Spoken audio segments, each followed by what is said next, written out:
Suman TV ప్రేక్షకులకి నమస్తే. ఈరోజు నేను వచ్చేసిన విజయవాడలో ఉన్న చాలా పెద్ద హాస్పిటల్ ఇది. అదే మణిపాల్ హాస్పిటల్స్. డాక్టర్ కృష్ణారెడ్డి గారు, మెడికల్ ఆంకాలజిస్ట్. సార్ నమస్తే. నమస్కారం. సో సార్, యాక్చువల్గా క్యాన్సర్ అనేది చాలా కామన్ అయిపోయింది సార్.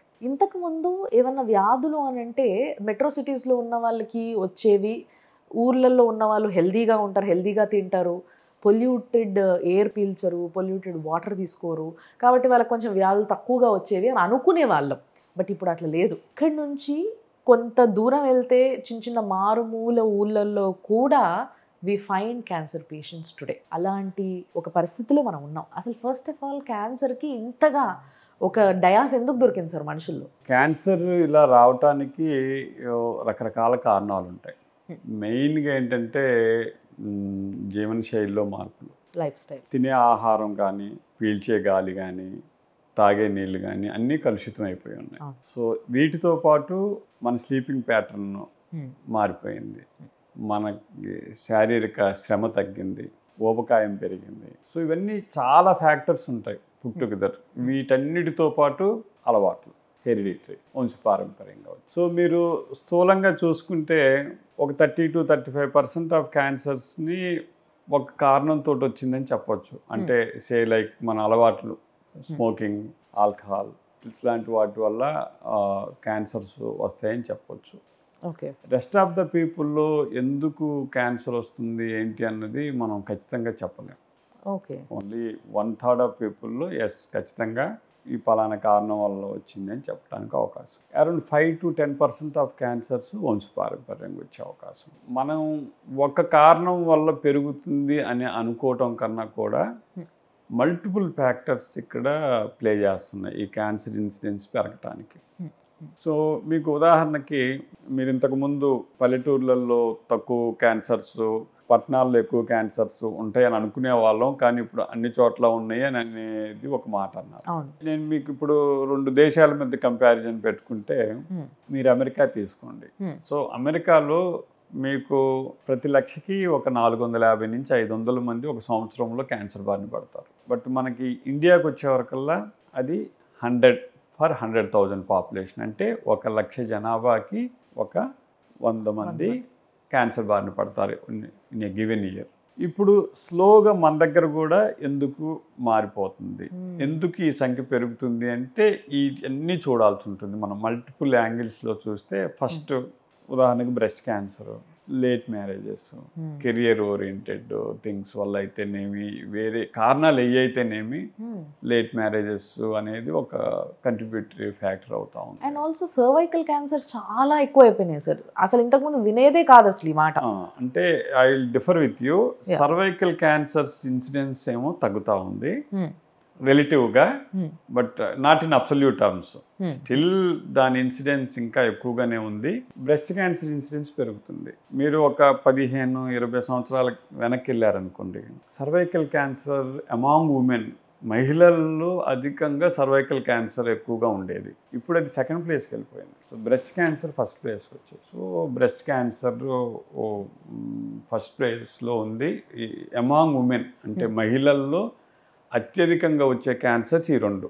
ఇప్పుడు మనం ఒక 100 మంది మహిళలు క్యాన్సర్ బారిన పడిన మహిళలను 100 మందిని తీసుకుంటే సుమారుగా 40-45 మంది కేవలం ఈ 2 క్యాన్సర్స్ తోటే బాధపడుతూ ఉంటారు. సో మరి బ్రెస్ట్ క్యాన్సర్ కి మెయిన్ రీజన్స్ ఏంటి సార్? ఎక్కువగా రకరకాల కారణాలు. సో లైఫ్ స్టైల్ చేంజెస్తో పాటు లేట్ మ్యారేజెస్, లేట్గా పిల్లల్ని కనటం, లేకపోతే అసలు పిల్లల్ని కనకపోవటం, ఒక సర్టన్ ఏజ్ తర్వాత కనకపోవడం కూడా will lead to breast cancer. So one of the risk factor. Okay. So ఇవన్నీ రకరకాల కారణాలు మనకి ఉంటాయి ఇలాగా రావటానికి. ఓకే. సో ఇవన్నీ ఏంటంటే మనం ఇది ఆధునిక జీవన శైలి అంటాం మనం.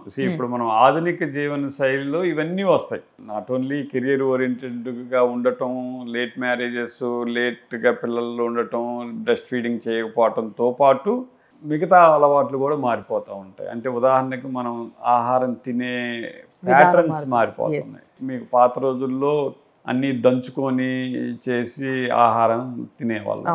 ఇప్పుడంతా కేన్డ్ ఫుడ్స్ మొత్తం మీకు అన్ని ఫ్రోజన్ ఫుడ్స్ తినే పరిస్థితి వచ్చింది. అట్లాగే ప్రతి ఒక్కటి ఇంతకుముందు మనం బావిల్లో నుంచి నీరు తెచ్చుకొని తాగి చేసేవాళ్ళం. ఈ రోజున అలా తాగే పరిస్థితే లేదు. ఇంతకు ముందు రోజుల్లో గాలి స్వచ్ఛంగా ఉండేది. ఈ రోజున మనం చూసుకుంటే ఢిల్లీలో ఇట్ ఈస్ మీకు చాలా టాక్సిక్గా ఉండి ఇబ్బందులు పడుతున్నారని మనం న్యూస్ పేపర్స్లో చదువుతున్నాము, టీవీ ఛానల్స్లో వింటున్నాము. The most seen cancer is breast cancer అని అన్నారు.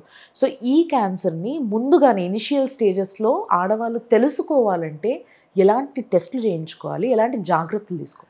Breast cancer and both cervix cancer ఈ రెండు కామన్ క్యాన్సర్స్ కాబట్టి వీటికి స్క్రీనింగ్ ప్రోగ్రామ్స్ అందుబాటులో ఉన్నాయి. మనం స్క్రీనింగ్ ప్రోగ్రామ్ అనేది ఏంటంటే, మనం ఒక స్క్రీనింగ్ టెస్ట్ అన్నామంటే ముందు మనం ఫస్ట్ అర్థం చేసుకోవాల్సింది ఇది ఆరోగ్యవంతమైన వ్యక్తుల్లో చేసేది, మహిళల్లో కానీ పురుషుల్లో కానీ ఆరోగ్యంగా ఉన్న వాళ్ళల్లో చేసే టెస్ట్నే స్క్రీనింగ్ టెస్ట్ అంటాం.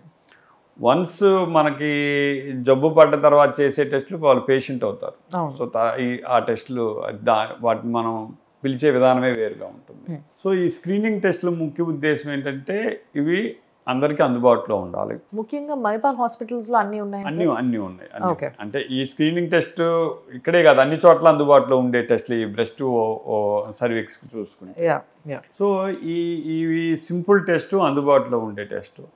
సో మహిళలు ముఖ్యంగా ఒక 45 years ఏజ్ దాటిన తర్వాత సంవత్సరానికి ఒకసారి మ్యామోగ్రామ్ చేయించుకుంటే మంచిది. అట్లానే సంవత్సరానికి ఒకసారి ఫ్యామిలీ ఫిజిషియన్ తోటి బ్రెస్ట్ ఎగ్జామినేషన్ చేయించుకోవడం అనేది మంచి విషయం. ఇది స్క్రీనింగ్లో రొటీన్గా చేసే ఇది కాకుండా మనకి రికమెండేషన్స్లో లేకపోయినా కూడా, అంటే ఇప్పుడు మనం భారతదేశంలో చూసాము అంటే మనకి మెజారిటీ ఈ మహిళలు అడ్వాన్స్ స్టేజ్లో వస్తారంటే 3rd stage 4th స్టేజ్లో ఇలాగ డాక్టర్ని సంప్రదించడం జరుగుతూ ఉంటుంది. అదే మనం పాశ్చాత్య దేశాల్లో తీసుకుంటే మెజారిటీ పీపుల్ అంటే మీకు 60-70% ఎర్లీ స్టేజెస్లో గుర్తిస్తూ ఉంటారు. సో దానికి మనకి రకరకాల కారణాలు ఉన్నాయి. అంటే ప్రజలకి అవగాహన లేకపోవటం ఒకటి, ఈ స్క్రీనింగ్ టెస్టులు చేయించుకోవాలనే అవేర్నెస్ అవగాహన లేకపోవటం లేదు, మనకి ఇంకా కూడా సొసైటీలో ఏమంటాము ఆ స్టిగ్మా దాన్ని ఉండటం వల్ల కానీ, ఇంట్లో మన ఫ్యామిలీ మెంబర్స్కి కూడా ఇప్పుడు వాళ్ళకి బ్రెస్ట్లో ఒక లంప్ కానీ ఏదన్నా తగిలితే వెంటనే చెప్పటం, డాక్టర్ దగ్గరికి వెళ్ళటం అలాంటివి చేయకపోవటం ఇవన్నీ ఉంటాయి. సో అందుకని అది ఎన్ని కారణాలు మనకి లేట్ స్టేజెస్లో రావడానికి. సో ఈ మ్యామోగ్రామ్ అనేది 45 years ఏజ్ నుంచి yearly once up to 70 years age వరకు ఇయర్లీ వన్స్ చేసుకోవచ్చు. అట్లానే కాకుండా సెల్ఫ్ బ్రెస్ట్ ఎగ్జామినేషన్, రొమ్ము బ్రెస్ట్ ఎలా ఉంది అన్నది వాళ్ళకి తెలియాలి. సో దానికి self breast examination methods. So self breast ఎగ్జామినేషన్లో వాళ్ళు తెలుసుకోవాల్సింది ఏంటి సార్? అంటే what is abnormal, what is abnormal? మనకి ఒక 25 years ఏజ్ దగ్గర నుంచి ఈ సెల్ఫ్ బ్రెస్ట్ ఎగ్జామినేషన్లో ఫస్ట్ ఏంటంటే వాళ్ళు బోత్ బ్రెస్ట్ సైజ్ ఎలా ఉంది, సేమ్ సైజ్ ఉన్నాయా లేదు, ఒక సైడ్ పైకి వెళ్ళటం, ఒకవైపు పుల్ చేసినట్టుగా ఉండటం, నిపుల్స్ ఎలా ఉన్నాయి, ఇవన్నీ వాళ్ళు విజువలైజ్ చూస్తారు. అంటే డ్రెస్సింగ్ టేబుల్ ముందు కానీ ఇవన్నీ చూసుకొని 2 బ్రెస్ట్ని పరిశీలిస్తారు. తర్వాత ఎగ్జామినేషన్ చేసుకోవాల్సి ఉంది. ఎగ్జామినేషన్ ఏంటంటే ఈ ఫ్లాట్ ఫింగర్స్ తోటి మన రొమ్ముని ఎప్పుడు ఈ 2 ఇట్లాగ పట్టుకుంటే కనుక నార్మల్ రొమ్ము కూడా గడ్డలాగా తగులుతుంది. ఈ ఫ్లాట్ ఫింగర్స్ తోటి రైట్ సైడ్ కుడివైపు రొమ్ముని ఎడం చేత్తో, ఎడం వైపు రొమ్ముని కుడి చేత్తోటి ఇలాగ ఫ్లాట్ ఫింగర్స్ తోటి మనం ఈ కైండ్ ఆఫ్ మనం ఇది రొమ్ము అనుకుంటే ఈ 4 పార్ట్ల కింద డివైడ్ చేసుకుంటే ఈ 4 పార్ట్లని మనం ఇలాగ సర్క్యులర్ మోషన్లో ఇలాగ అనుకుంటూ ఎగ్జామిన్ చేసుకుంటూ మధ్యలో కూడా చేసి తర్వాత ఆర్మ్పిట్స్లో కూడా ఎగ్జామిన్ చేసుకోవాల్సి ఉంటుంది. సో ఇవన్నీ మంత్లీ వన్స్ చేసుకుంటే మంచిది. ఎస్పెషల్లీ మెన్స్ట్రువల్ పీరియడ్లో ఉన్న వాళ్ళేమో ఆ మెన్స్ట్రువల్ పీరియడ్ టైంలో కొంచెం బ్రెస్ట్ పెద్దదిగా ఉండి కొంచెం డిస్కంఫర్ట్ ఇవన్నీ ఉంటాయి కాబట్టి ఆ ఫ్లో ఆగిపోయిన తర్వాత మెన్స్ట్రువల్ పీరియడ్స్ ఆగిపోయిన వాళ్ళకి, అంటే నెలసరి ఆగిపోయిన వాళ్ళకి మర్చిపోకుండా నెలలో మొదటి రోజు చేసుకుంటే మంచిది. అంటే ఇది ఎక్కడ ఏ రికమెండేషన్స్ గైడ్లైన్స్లో ఉండవు కానీ బట్ ఇది మహిళలకు చాలా ముఖ్యమైన విషయం. వాళ్ళ బ్రెస్ట్లో ఏం మార్పులు జరుగుతున్నాయి ఏంటి అన్నది వాళ్ళకి తెలుసుకుంటే వాళ్ళు ఇమీడియట్గా వైద్యుల్ని సంప్రదించి ఇమీడియట్గా దానికి సంబంధించిన టెస్టులు చేసుకునే అవకాశం. అండ్ వాళ్ళకి ఎట్లా తెలియాలి సార్? అంటే మీరు అన్నట్టుగా మీరు ఆ ప్రొసీజర్ని మీరు చెప్పారు క్లియర్గా, బట్ వాళ్ళకి ఏది అబ్నార్మల్ అనేది వాళ్ళు ఎట్లా ఐడెంటిఫై చేయాలి? ఇప్పుడు వన్స్ వాళ్ళ బ్రెస్ట్ గురించి వాళ్ళకి అవగాహన ఉన్నప్పుడు, సపోజ్ ఇప్పుడు breast size if you are looking at it, same size ఉందా, పెద్దదిగా ఉందా, లేదు one side is pulled up బయటికి, దట్ ఈస్ అబ్నార్మల్, లేదు స్కిన్ ఆన్ ద బ్రెస్ట్ మీకు దలసరిగా ఉండటం, లేకపోతే మనకి ఆరెంజ్ పీల్ అపీరెన్స్ లాగా ఉండటం, లేదు నిప్పుల నుంచి మనకి బ్లడ్ లాంటిది ఎట్లాంటి సెక్రీషన్స్ రావటం, లేదు వీళ్ళు ఎగ్జామిన్ చేసుకున్నప్పుడు ఏదైనా గడ్డలు లాంటివి తగలటం, ఇవేవి ఉన్నా కూడా వీళ్ళు వెంటనే ఫ్యామిలీ ఫిజిషియన్స్కి దృష్టిలోకి తీసుకొస్తే వాళ్ళు మ్యామోగ్రామ్ ఇవన్నీ చేయటం.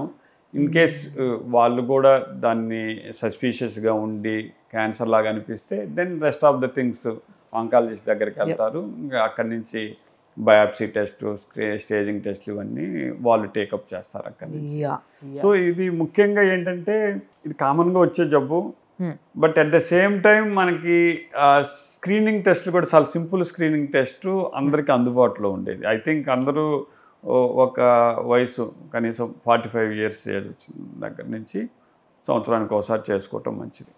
ఇది కాకుండా ఫ్యామిలీలో ఆల్రెడీ బ్రెస్ట్ క్యాన్సర్ బారిన పడ్డ వాళ్ళు ఉంటాం కానీ అలాంటి వాళ్ళ రికమెండేషన్స్ వేరుగా ఉంటాయి. వాళ్ళ హై రిస్క్లోకి వస్తారు.